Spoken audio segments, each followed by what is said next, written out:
Chapter 18, Christmas Cards.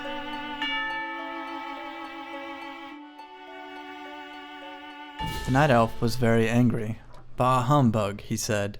"I need more gold to buy the solo adventure mode campaigns, and I'll even work on Christmas to get it." He had heard about this trading card game a while ago, but only when he was away from all his gaming systems and stuck with just a phone did he venture to try it. And by then the game's whole economy and competitive field had been established. He became a curmudgeonly old druid, losing game after game against players with better cards and more experience. "It's someone else's fault I'm failing," he said, as he made custom decks which were particularly disappointing, and each defeat was a greater hit to his ego than the previous.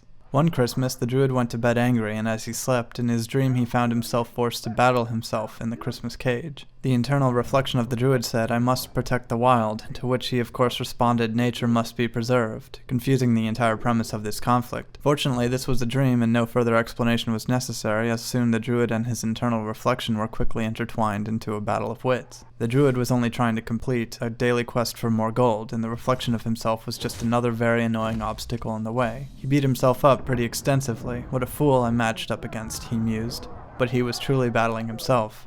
And also he was right. The reflection of himself took forever to make his turns, and the druid became so bored, for the first time he started playing with the pieces of the Christmas cage. "Surely I would know better than to waste my opponent's time," he barked, as he opened and closed the doors of the Christmas castle. There was a zeppelin with bells and a chimney he could spark up as well, and then of course the ice catapult. Slowly the druid started to remember he was more than just a slave to the quests and gold.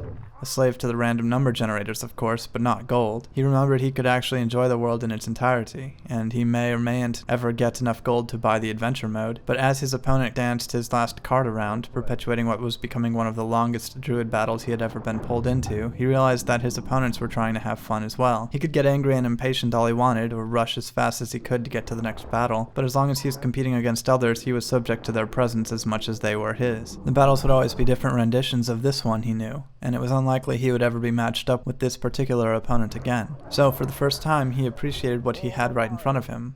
The unique company, the present opportunities, and he was ready to enjoy all the frivolities as much as he did his tentative accomplishments.